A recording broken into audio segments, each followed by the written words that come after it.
What are some weird, real-life X-Files type mysteries? One of my favorites is the Black Triangle UFOs seen over Belgium in the late 80s and early 90s. The Belgian military scrambled F-16s to intercept it, but it was captured on the radar jumping from something like 10,000 feet to 25,000 feet in a single radar blip. It was seen from the ground while being captured on radar. It's a very strong case. Speculation is that it was an advanced military project, but it seems ballsy to test it in public. The insatiable Terrare, a Frenchman who could not stop eating. He was said to have an incredibly large mouth with stained teeth, and supposedly had a visible vapor rising off of his body. His parents kicked him out as a teenager because he was literally eating them out of house and home. He ate any and everything, including live animals, stones, silverware, anything he could get his hands on. The French military even tried employing him as a courier to smuggle documents by eating them. No doctor was able to find a cause or a cure to his appetite. He was eventually kicked out of the military hospital where they were studying him, after falling under suspicion of eating a 14-month-old child that went missing from the same hospital. A reasonable suspicion, since they caught him trying to eat dead bodies in the morgue on several occasions. Edward Leedskalnin was a 5-foot-tall dude who mined and sculpted 1 million kilograms of coral in South Florida into a home and attraction. He said he knew the secret of the Egyptians regarding moving heavy objects. That was out of control. Had a 40k pound piece balancing on an axle as a door, that you could push open with one finger. When it needed repair, they needed a crane to fix it. He installed it by himself. Never worked when he could be seen, never told the secret, and no one's figured it out. The Oakville blobs. Gelatinous blobs fell from the sky in Oakville, WA in the early 90s that made people sick and killed some animals. After testing, it was shown to contain human white blood cells. Skinwalker Ranch is a ranch in northeast Utah where in the 90s the owners reported weird phenomena like giant wolf-like creatures attacking their cattle and taking multiple rifle shots without flinching, then apparently vanishing into thin air, floating orbs of light, Bigfoot-like creatures, cattle mutilations, etc. A team of scientists from the National Institute for Discovery Science, including Colm Kelleher, who wrote a book about the occurrences, camped out on the ranch and reportedly witnessed much of the same, including what appeared to be windows opening into other worlds and a creature climbing through. Poltergeist-like, trickster activity, such as a surveillance camera being pulled down and gaffer tape being meticulously unwrapped from the cables, all while an adjacent camera picked up absolutely nothing. The ranch is on land infamous among the local native tribe as being haunted by skinwalkers, supposedly powerful shape-shifting sorcerers, and has a long history of weird happenings going back decades at least. The team of scientists, though they all experienced a lot of weird shit, were never able to gather any robust data to report back to NIDS. They got the feeling whatever they were observing knew it was being observed and did not want to be discovered. The book by Kelleher is Hunt for the Skinwalkers. Science confronts the unexplained at a remote ranch in Utah. It's a damned fascinating read. A mysterious case from South Korea that had never been solved called The Frog Boys, about a group of boys 5 gone missing without their corpse remaining, nor any evidence found for about 20 years. Even soon after a massive police search in the whole area foot by foot, nothing was found. However, 20 years later, their remaining have been spotted and discovered just right near their home area, which have already been searched for thoroughly. During this period, there were multiple theories and conspiracies. One professor also personally tried playing detective and accused one of the parents for being the offender with some logical contents and accusations. Hallucinations at sea. So, this has been scientifically explained, but it's intensely creepy. Coming from a family of sailors, both my father and grandfather had similar experiences. My father described an incident where he saw floating coffins covering the entire sea. My grandfather described an incident where a swarm of crows were following the boat, and people riding on motorcycles besides the boat.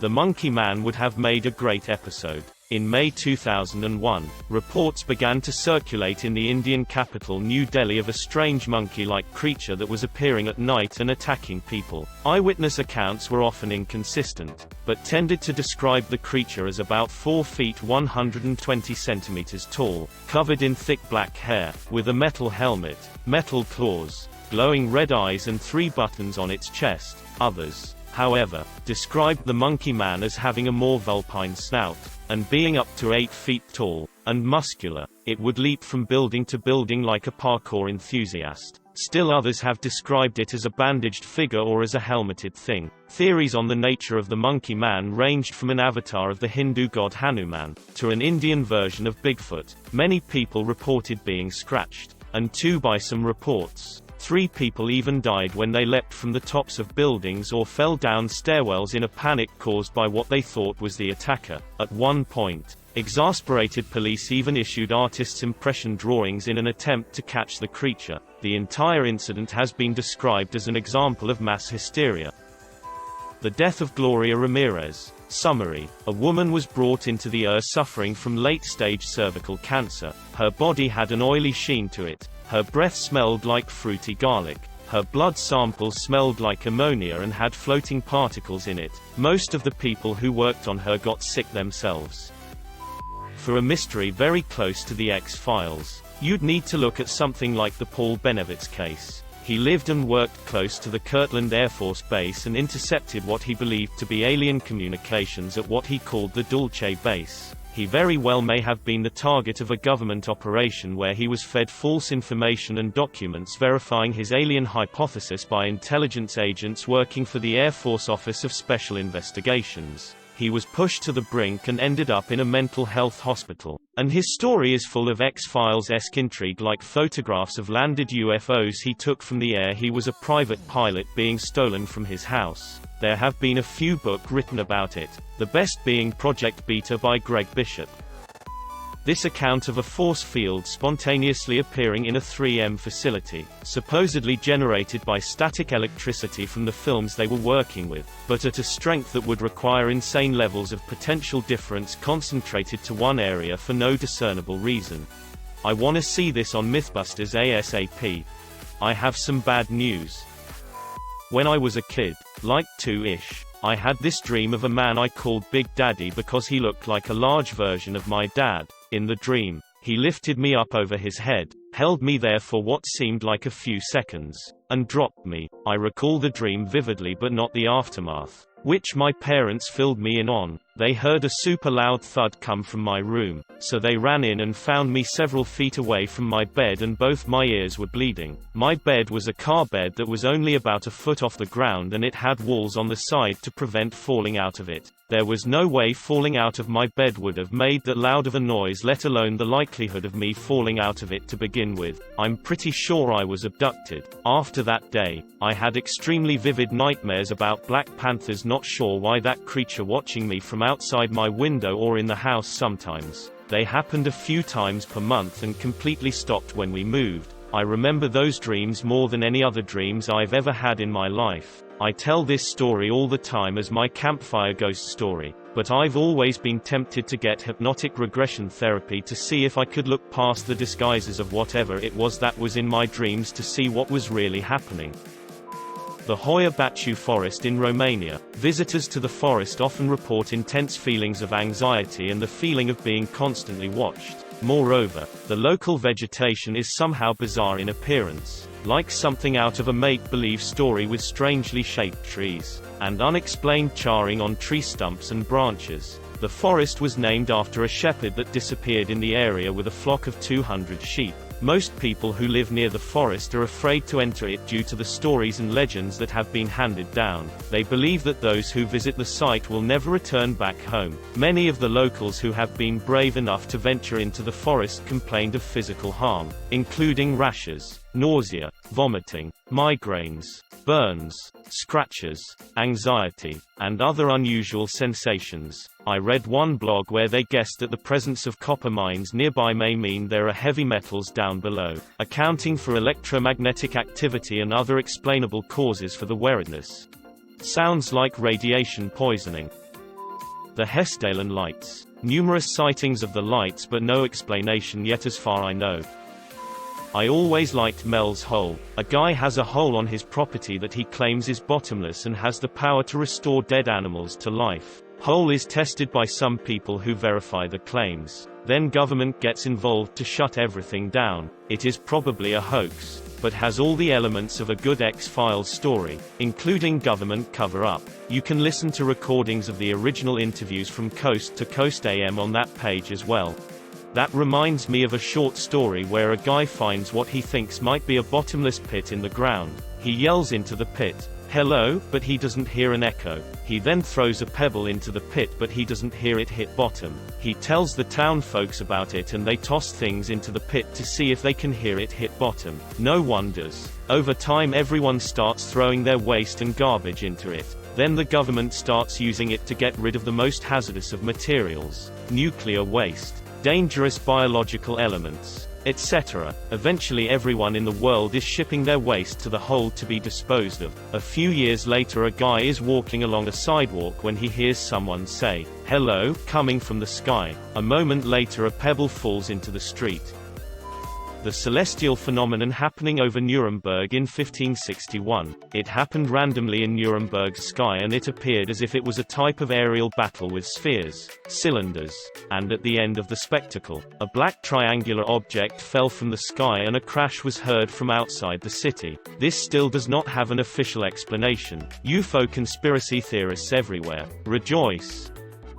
Ursula and Sabina Eriksson are Swedish twins who supposedly went totally batshit crazy together for roughly 72 hours. There's footage and subsequently a whole documentary of them repeatedly throwing themselves into oncoming traffic and getting hit, run over by multiple cars and even an 18-wheeler. When police arrived to sort things out, they became extremely violent like cornered animals, eventually leading them to need restraints just to administer medical attention. One was charged with assaulting a police officer when she was released from the hospital a span of a few hours, to which she responded apathetically or even cheerfully. After something like 2 days in a holding cell, she pleaded guilty and was sentenced 1 day which she already served and was released. Something like a day later, some guy found her wandering around the street looking lost, confused. He invited her in to let her use his phone and try to track down the sister who was still in the hospital, I believe, and she apparently stabbed the guy 3 to 4 times in the chest, killing him. I say apparently because all the evidence suggested that it was her,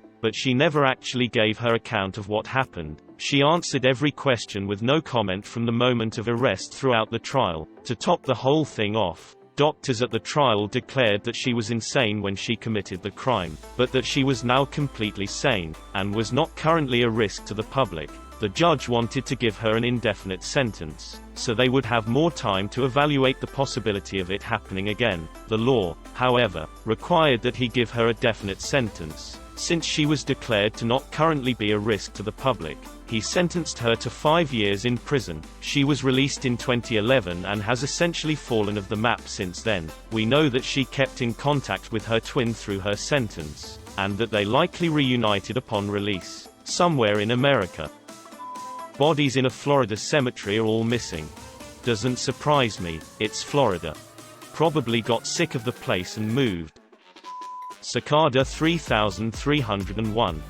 Holy shit, you mean to tell me no one on the internet has ever come out and said yep, here are all the answers and here's what happened after I figured it out?